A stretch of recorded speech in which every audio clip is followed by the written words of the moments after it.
what the author said. Here's what the author said at the end of the episode, at the end of the issues, or one of the graphic novels or issues. He talked about Dale, because one of the main stories, I think the second half of the series, focused on Dale, focused a lot on Dale and his character development. And what did they focus on? What he had experienced in the previous 4 issues, in the first half, and how it's helped him grow. But here's what he talked about. He mentioned Foxglove as being Dale's on and off girlfriend. That's right. He put Foxglove in the same sentence with Dale, along with the word girlfriend. And you could tell throughout all those issues that there was something more than just a friendship they developed. In fact, you go back to Good Times, Bad Times, you could see that towards the end. So in a sense, even though some fans will say it kind of still opened that door and created that conflict of who would Gadget be with the acknowledgement of Dale and Foxglove sort of being an on and off couple, it kind of opened that door for Chip. But when you add Tammy back to that scenario,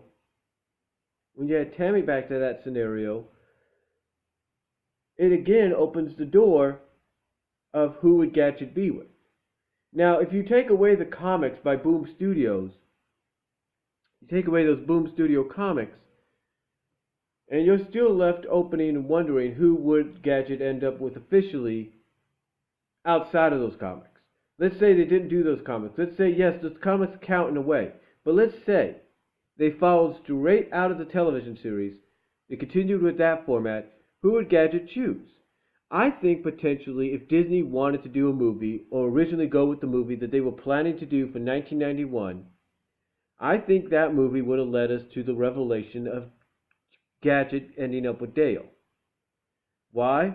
When you take a look at the series, there's a lot of hints that they wanted to do it. Yeah, you could say they were hinting at Chip and Gadget as well. I'm not denying that. But the majority of hints that they were showing, in my opinion, was towards a D and G relationship. Here's why.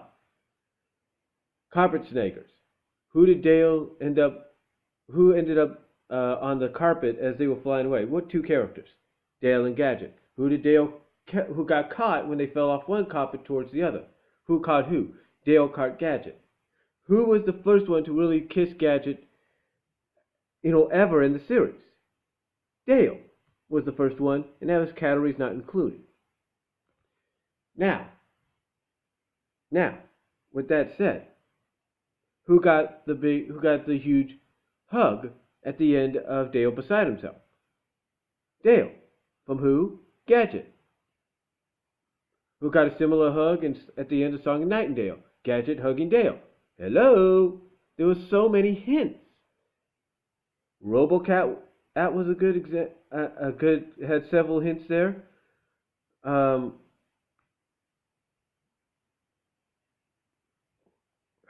What else? I know there's more. I know there's more hints out there. But like I said, there were so many hints. Oh, I know. Dirty Rotten Diapers. Who did Gadget choose to go with her to dress up as Raggy Ann and Andy? Dale.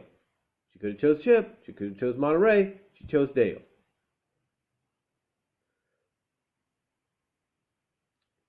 Who?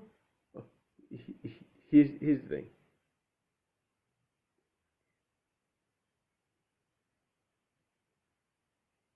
Who did Gadget dress up for to help make him feel better? Who did Gadget convince to help make Dale feel better? What did Gadget do in Double O Chipmunk? Let's just put it that way. Exactly. She dressed up as a femme fatale. She kisses Dale on the freaking lips. Hello? Kisses Dale on the lips. When she probably didn't have to. And why? Because Disney, in my opinion, with everything that I've mentioned there's probably a few more hints out there. Probably a few more hints.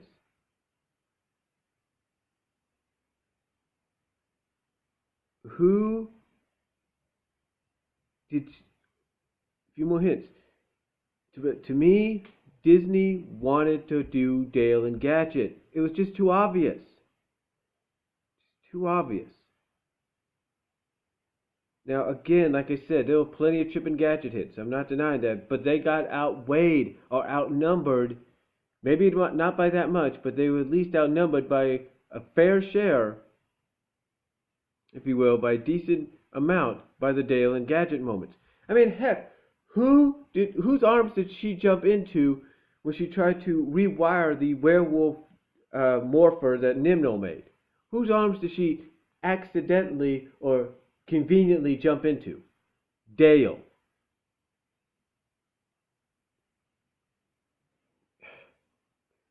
The the thing is,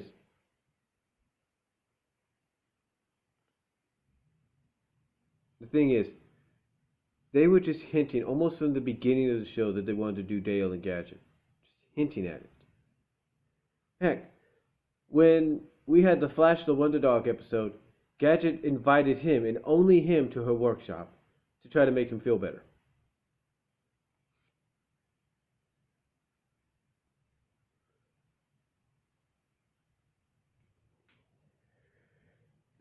It, to me, I think Disney really wanted to do Dale and Gadget. Yes, like I said, there were plenty of Chip and Gadget hints and moments in the show, but they were outnumbered just barely, if you will. Let's say by a landslide or by a few inches. They were outnumbered by the Dale and Gadget moments, and that's not me showing favoritism. That's just stating the facts.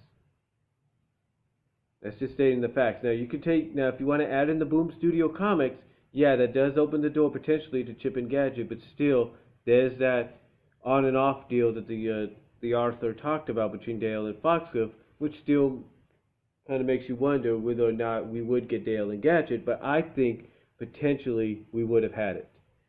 So to me, Rescue Rangers will always, have up for debate who would Gadget end up with.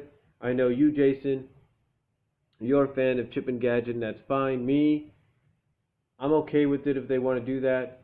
But I think, obviously, with everything I've talked about, they were hinting at Dale and Gadget. And that's just from my perspective as a fan.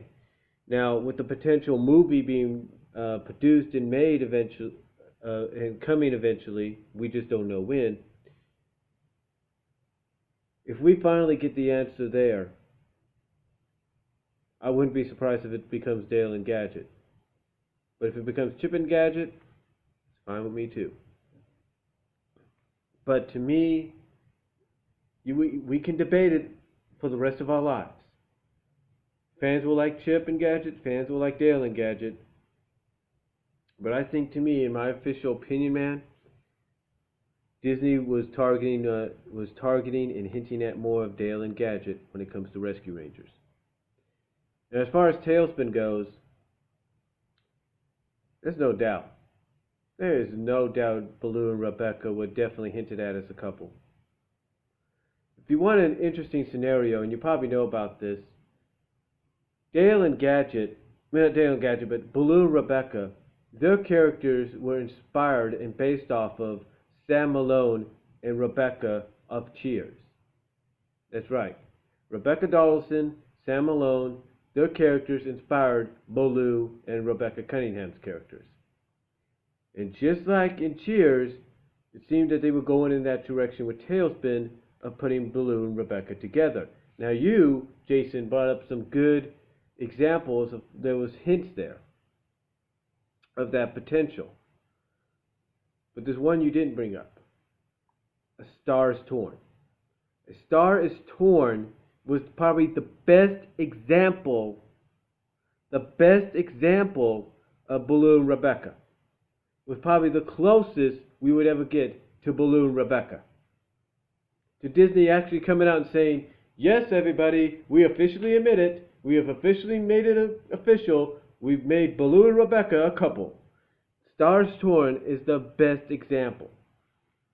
And then you take a look, you hear what Rebecca says at the end of Lost Horizons to Baloo after he saves the day, after he officially saves the day and everything. He survives his sacrificial sacrificial, you know, run, if you will. After he survives that, what does she say? She says she loves him. How far does she go to save his hide and save, I think it was save the tiger? How far does she go? She goes as far as to sell hire for hire.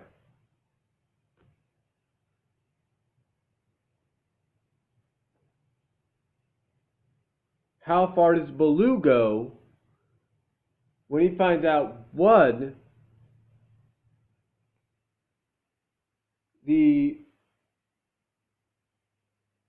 what is it, My Fair Baloo? How far does he go when he finds out that one of the dinners, business dinners, or whatever you want to call it, that Rebecca's invited herself to, is on the Spruce Moose?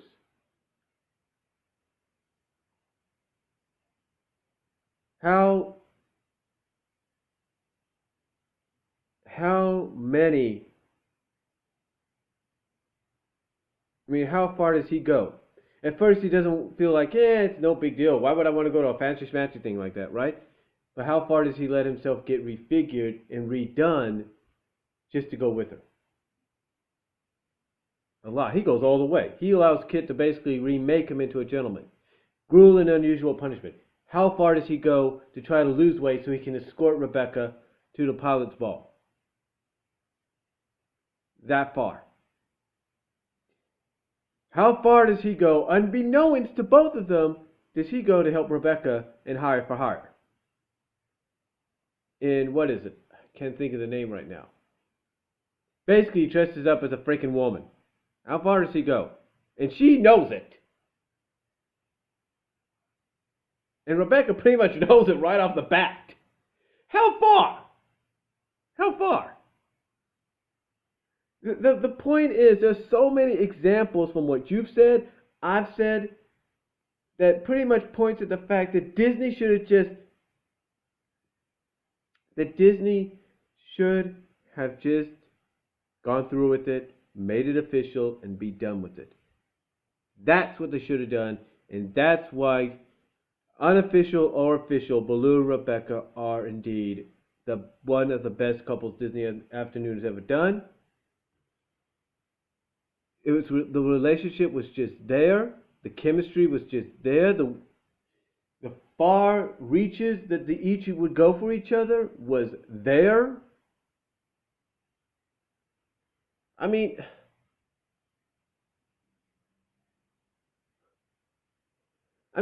Baloo thought he was dying,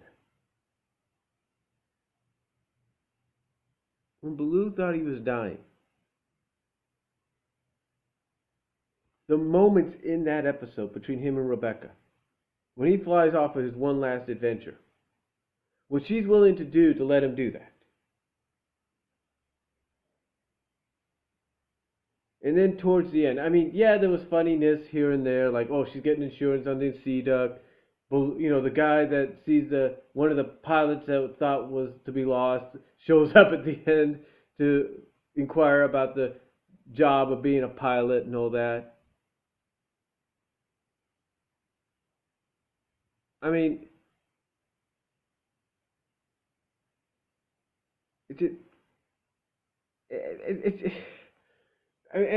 I said, as far as they're willing to go for the guy. Look what she freaking does on what is it, a wing and a bear. I think the episode where he temporarily loses his license. Look how far she goes to make him feel better. She goes to Louis, a place that she doesn't like to go to that much, a person that she is sort of good friends with, but not on the level of, let's say, Baloo and Louis are. But she's willing to put that all aside, go there, and give him a party to make him feel better. The limits that these characters go for each other. I agree with you, Jason. Why didn't Disney make this happen? And if Disney does revitalize this show, if this is one of the shows that potentially could be put on the list of feature films that can be done based on Disney afternoon programming after what happens with Rescue Rangers, then that is when they should do it. If not, they should have the comic book division, IDW, whoever they're working with, bring a Tailspin book out and make it official. That's what they need to do. That's what they need to do. If this comic book company that's doing it with Darkwing can do it, they can do it with Tailspin. But I agree. Baloo and Rebecca are a good couple. Official or unofficial, Disney should have made it official right at the time it was right. You're going to end the series, end it with an episode where it's official. I mean, heck, you got freaking fans making fan art and fan fiction based on the aftermath of Tailspin, based on these two getting together, based on them going as far as getting married.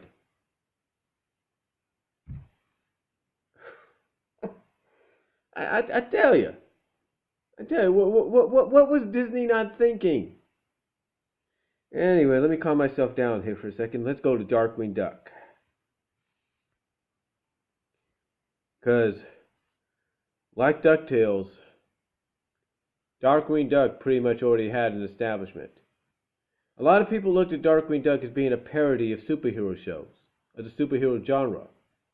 Sort of a parody of Batman, in a sense, even though Batman came out a year later.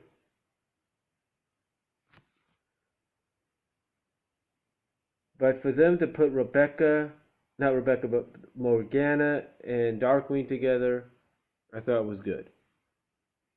They definitely worked off each other well. I liked how through the relationship she had with Darkwing, it converted her from being a villainess to a superhero, and at times anti-hero, but mainly a superhero. I liked how they did that. I really, really did. I mean, not many shows do that, especially something like a Disney show like Darkwing Duck. So to me, that was good. That was really good. And I wish they could have done more.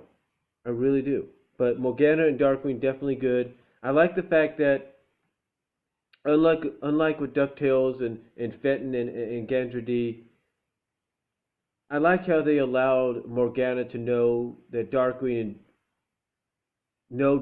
outside of his mask. Like I like how they let Darkwing reveal that behind the mask he's Drake Mallet to her. So I like that they did that, and I think that really helped the relationship.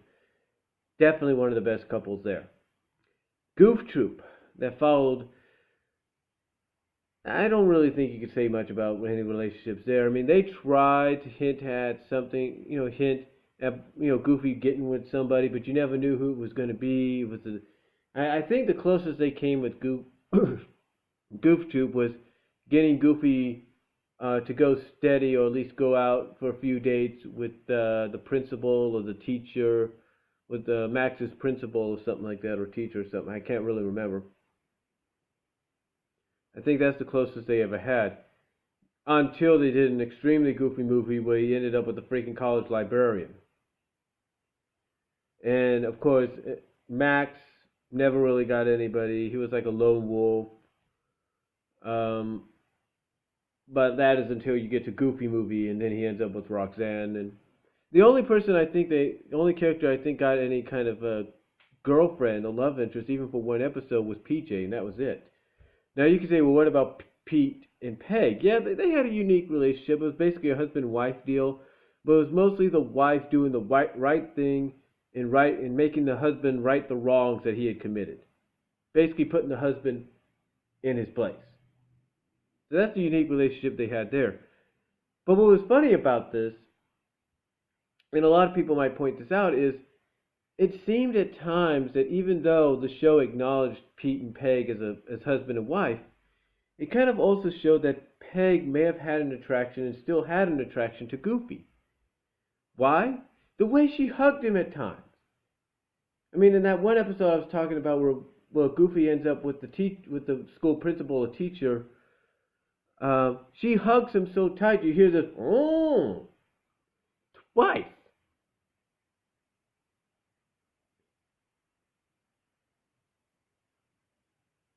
And then, I mean, and the fact that she's talking to him, she's doing all that. And what about, okay, what about, what about the first episode when they show up and she sees him? She's hugging him and all that, and she's twirling his tie like, it's, to me, it's like Disney was hinting at the fact that yes, she was married to this guy that she was committed to, even though she didn't like some of the things that he did, was against some of the acts that he had committed, some of the misdemeanors, crimes, whatever you want to admit it. But she was still committed to him. She still loved him. She still forgave him. But in the same sense, they were hinting at that, yeah, she was in love with Pete. She, was with him, supported him, whatever. Forgave him for the wrongs that he did, made him right the wrongs that he did. But she also had this attraction to Goofy, which made fans, in a sense, cheer for her to get with Goofy, even though she was freaking married to Pete.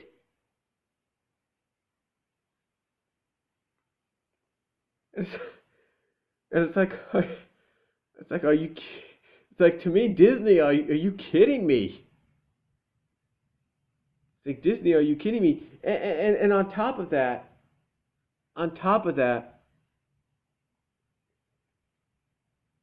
goofing up the social ladder. She kisses Goofy not once, but twice. The first time is on the forehead, as sort of a thank you kiss for kind of inspiring her with, unexpectedly, unintentionally inspiring her to go forward with what she had to do. Second time she comes back, she's pissed, she's mad. Goofy says something about sprinklers, because pretty much she finds out that the only people who will be allowed in there are those that are going to fix the sprinklers. Or in the estate is those that are going to fix the sprinklers. Goofy basically unexpectedly, unintentionally comes up with an idea again that inspires her to go forward and do what she has to do to talk to this Mrs. Witherby. And what does she do? What does she give Goofy in return? Another kiss, but she kisses him on the freaking lips.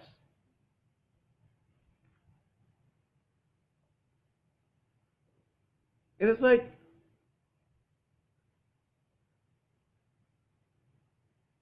like, seriously, Disney, what are you doing? What are you doing? To me, it showed you that Disney planted the seeds for what could have been. I mean, heck, they do a freaking flashback episode with Goofy telling the story about his ancestor, his Western ancestor, Hopalong Goofy. And in the end, Peg's ancestor ends up falling for him.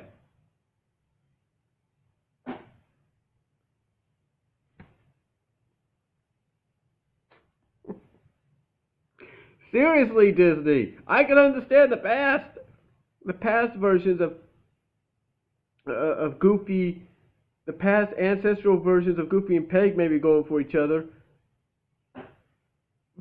But seriously, still, this is why sometimes people don't really talk about Goof Troop unless they want to talk about the movies that came from it and the couples of Max, Roxanne, Bobby, Stacy, PJ, Barrette Girl, and Goofy and Sylvia. Those are the only ones they'll talk about. Maybe PJ in the girl from that one episode. But still, it's like, this is why they don't ever really bring anything up about that, because it's like you're seriously hinting at somebody falling for somebody else even though she's married to somebody. This is why they don't ever bring that up, but it does make for unique romantic Valentine's Day talk if you're a Disney afternoon person. But then we get to Bonkers. One of my personal favorites. I know some people have the differences about it. But Bonkers to me is a good episode. It's a good show. And one of the unique things about it was you had not one but two relationships. You had the husband and wife relationship between Lucky Brickell and Delandra Deal, which I thought was good because she was supportive of him. Always there for him, very supportive. And I really liked it. I really liked that chemistry there between the husband and wife, because even though he was gruffy and everything, she kind of knew how to soften him, tone him down, keep his cool and all that. So I did like that. I did like it. So it was pretty cool in my opinion. Then you get to one of my personal favorites, Bonkers and Fawn. Holy moly, where do I start here? This is a relationship that officially got started not on Bonkers, not on Raw Tunage, but on the big screen in the 7-minute featurette Pedal to the Metal. That's what got started. And it just went from there. And you talk about a very unique relationship. This pretty much solidified what Toontown was like, what Toons were like falling in love. It didn't matter what kind of species you were created or drawn into. If you were attracted to each other, you were attracted to each other. End of story. Just end of story. And you could see that throughout the whole show. Not just the compilation episodes, which there were 4 of, but you saw it throughout the series. In the flashback, Tune with No Name, which occurred during the Lucky Pakel episodes, you saw it there. In the Miranda episodes, into Toon's dream of animated sheep, you saw it there in the dream sequence. Not once, not twice, but 3 times, I believe. In Fistful of Anvils, you saw it there. Just a brief moment, but you saw it there. Casa Bonkers, perfect example. You saw it there. Heck, what did Fawn say after Bonkers and them were canned from Wacky Toon Studios? That they would stand by Bonkers. Heck, when everybody was getting captured and she was the last one to get captured, she turns around, she has this kind of look before, and if you pause it a little bit, you kind of see that she has this kind of look on her face, like an angry look, like everybody's just walked out on Bonkers and she's just pissed about it. She's angry about it, that everybody has walked off on Bonkers. Because no, literally, it's like, I don't know if you see, but literally, they're like walking and all this. All of a sudden, she turns her head like that. She turns like this, and you see that look on her face, like of anger, that she believes before she's captured that everybody's abandoned Bonkers. Even after she says they would stick by him. Even after she says that. What does that tell you for somebody that has that look, thinking at first, for a brief moment, that everybody has abandoned Bonkers? Even after she said they would stand by them. I'm just saying. And the end of Casa Bonkers is good too. I like how at the end, because at the beginning, after they do the Rubber Room song and everything, Bonkers sees Fawn. Of course, he goes into his unusual situation. Obviously, you could tell he's done this routine before. And then, at the end of the episode, he finally gets what he wants. He finally gets rewarded with having Fawn with him. And what does he tell Fawn? He tells her she's his one and only. And he embraces her like this. I mean, come on. I mean, how many... And then you take a look at, like I said, the compilation episodes to top it off. I mean, seriously. I mean, you can hate the show all you want. You can dislike it. You can love it. But you gotta admit, with Bonkers, Fawn, Lucky, Deal, there was plenty of romance in the series. Believe it. I mean, here's what I was surprised about. You had Miranda Wright. You kind of hinted that she kind of goes out on dates with guys. Yeah, you don't give her somebody officially, and you have 2 potential guys on the police force that she'd go with. One was Dennis, sort of the white guy with the brown hat and all that. You had him. You had KO. Obviously, if they would have gone through with what they were going to do originally with the original